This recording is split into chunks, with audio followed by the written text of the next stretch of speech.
You've heard me say before that the cones determine the elements on the course, but they don't define the line.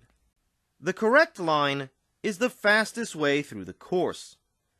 Generally, you want to position your car to be as close to the cones as possible while using the least amount of steering input required to get through each element. I've covered how to plan your attack strategy and how to attack common autocross elements in previous videos. This video builds on those fundamentals. I'm going to use an overhead view of a course to provide basic examples of how the wrong line costs you time. The scale of my course is a little off, and the driving lines aren't exactly perfect, but they will work to illustrate my points. More often than not, novices make the same 3 mistakes when it comes to their line through the course. They go wide, they get late, and they add unnecessary inputs. Every autocrosser knows hitting cones is a penalty. But just because you've made it through the course clean doesn't mean you didn't lose time. It's common for drivers to be wide, which means they're too far off of the cones. A wider line is a longer line that leads to spending more time on course.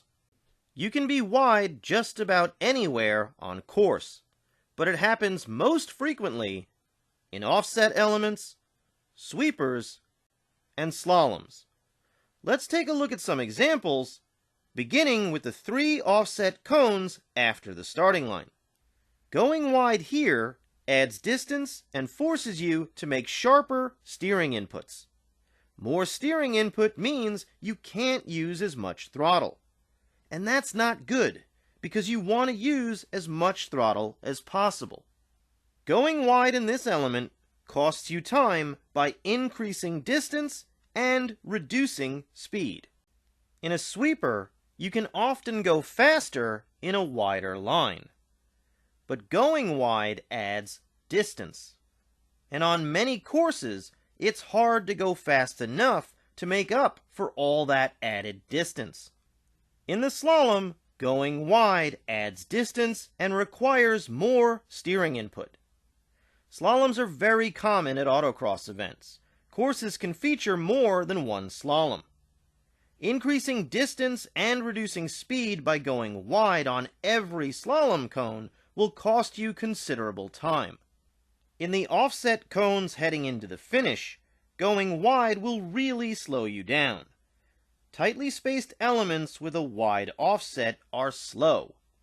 Adding distance and steering input will make this element painfully slow. And all that time you'll spend accelerating back up to the speed you should have been going is more time you're losing. The tendency to run wide is rarely confined to just one element. Going wide in multiple elements can cost you a ton of time. And most novices don't realize they're running wide. It can be helpful to have an instructor watch your runs from outside the car. Or, if you record your runs, choose a camera angle that shows your distance off of the cones. Being late on the cones means initiating your turn past the cone you're trying to backside. You backside a cone by putting your rear quarter panel close to the cone you're driving past. Backsiding gives you the most amount of time to prepare for the next element. Being late impacts the timing and degree of your inputs between elements. It can lead to using less throttle, more braking, and sharper steering inputs, all of which will cost you time. Let's take a look at what happens when you're late in the lane change. If you're late exiting the first section, you're more likely to hit a cone or DNF in the third section. Avoiding a penalty requires a correction, but that correction adds a braking input and a much sharper steering input. Even though you avoided a penalty, you've gone significantly slower. The offset cones ahead of the sweeper are tight. Being late, attacking that second cone, will also set you up for a penalty. The correction needed to avoid a penalty means adding braking and more steering input. It's very easy to get late in a slalom. As we take a closer look, you can see that being late on the first cone makes it really easy to hit a cone or DNF. The added braking and steering inputs required to avoid a penalty won't just slow you down in the slalom, they will have a huge impact on your exit speed. In the offset cones leading into the finish, being late on the first cone makes it very difficult to make it around the second cone. The major correction needed to avoid a penalty will be extremely costly in terms of time, and it will limit your ability to attack the finish. Being late in one element can often hurt you in subsequent elements. And if you're late in multiple elements, you're losing a lot of time. If being late is causing you to hit cones, DNF, or make corrections that slow you down, focus on backsiding the key cones in those elements. Initiate your turn earlier and earlier until you hit the cone you're trying to backside. That will help you determine exactly how early you need to turn. The correct line can often take less important cones out of your way. The wrong line forces you to deal with cones that shouldn't matter, essentially adding unnecessary inputs. This is where the difference between the course layout and the correct line comes into play. Let's start with the lane change. When going from the lane change into the offset cones, you might be tempted to hug the cones.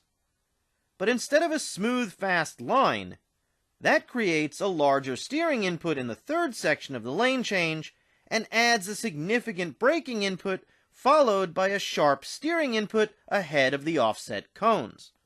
And this line requires a sharper steering input to get around those first two cones. Adding those unnecessary inputs is definitely not the fastest way through these elements.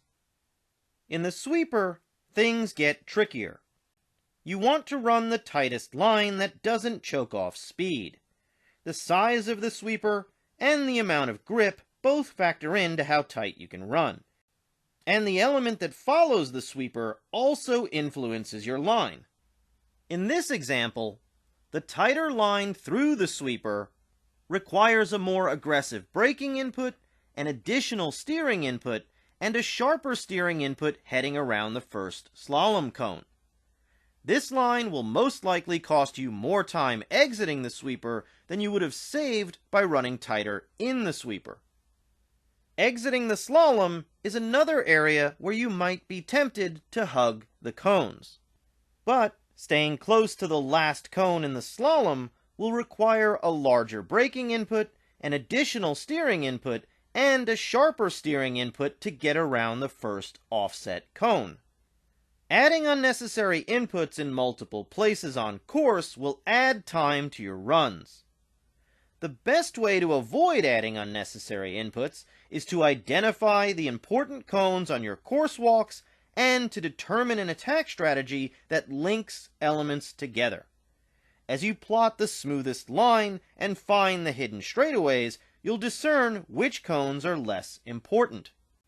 Autocross is easy to learn, but hard to master. It's not uncommon for novices to go wide and be late and add unnecessary inputs on the same run. The truth is, there will never be a perfect autocross run. Every driver at every event will make mistakes. They'll run a bit wide, be a little late, and add some unnecessary inputs. Mitigating mistakes will help you vie for victories. Planning, assessing, and adjusting your line to ensure you're putting your car in the proper position out on course will put you in position to take home a trophy.